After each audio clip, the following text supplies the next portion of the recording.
Shabbat Shalom, Rabbi Wolpe. Shabbat Shalom, Cantor Feldman, and Shabbat Shalom to all of you.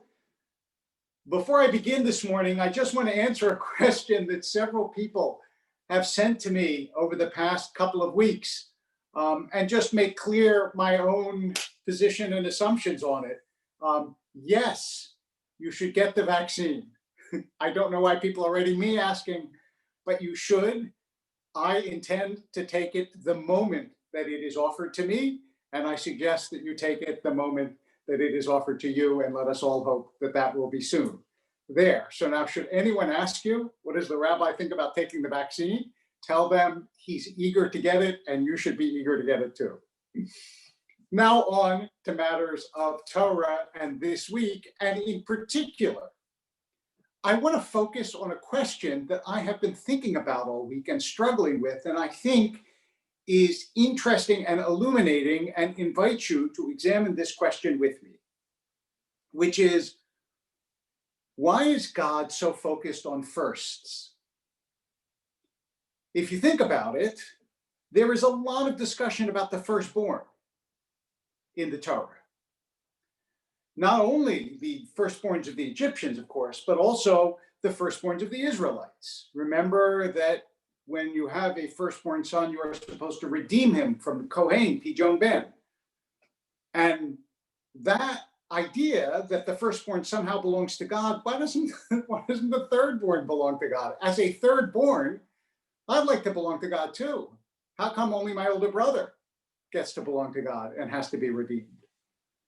And it's not only children, it's also first fruits. You bring the first fruits to God. Now, the obvious response to this is, well, the first opportunity that you have to give something, you give it to God to show gratitude. But that's about us, not so much about God. And I also think that it's, in a way, not a complete or deep enough answer, because after all, we should be grateful for the second and the third and the fourth and the fifth. We say blessing every time we eat, not only for breakfast, right? Why don't we just say breakfast, the first meal? But there is something about firsts that I think teaches us something about the nature of God, and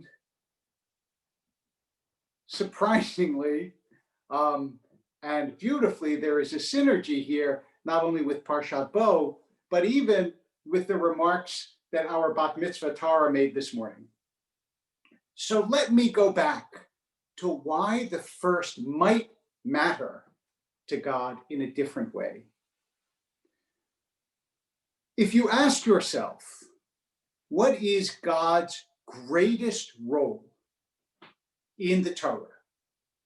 What is Judaism's most fundamental, not the only, but the most fundamental claim about one God existing in the world? It is Borei Olam, that God created the world. Even before we get to God's relationship to God's creation, to the Jewish people, to anything, God is a creator. Bereshit bara. In the beginning, God creates, and everything comes subsequently from that creation of God. So if we think about it that way, what is it that we understand about firsts? That every first is a sign of God's original creation.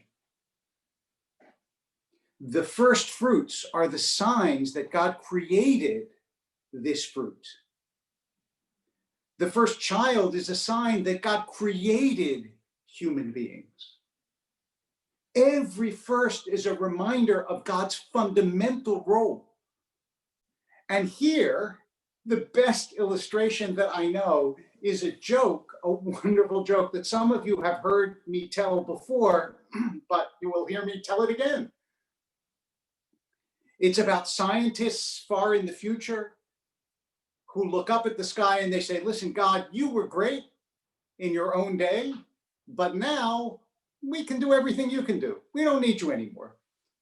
God says, really? You can do everything? They said, yes, we can do everything.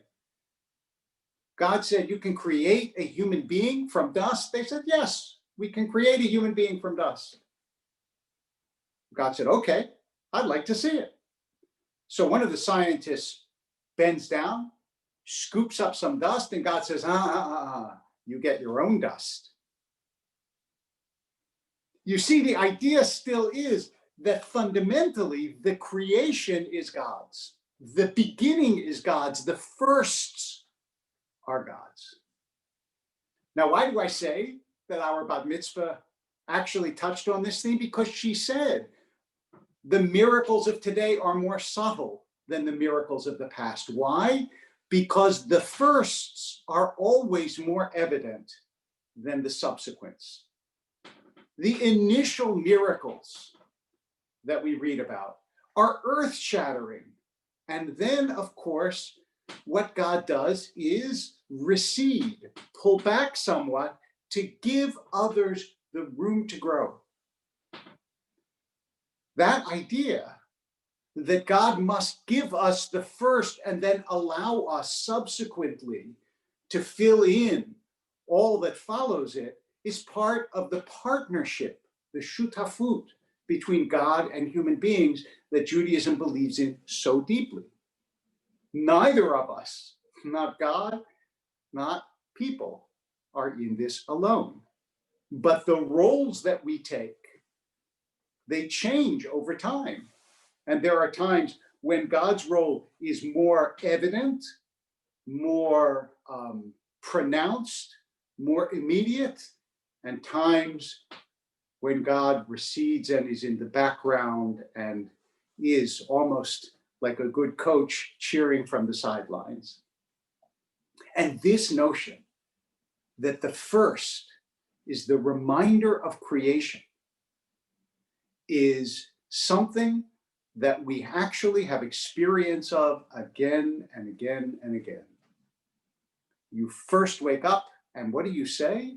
Modeh ani lefanecha, melachai v'chayam, shechazarta bi nishmati v'chemla rabba amunatecha. Thank you, God, the living God who has returned my soul to me. It's like, okay, I begin the day again because with a new first, you have given my soul back to me. Again and again and again, we experience the firsts of life. So to return to the note that I said at the beginning, when you get your vaccine, you can say Shehecheyanu, because it will be a first and a beautiful one. And it is, of course, because of the things that God gave us that we can create these cures and hopefully renew our world again and make a second first. Shabbat Shalom.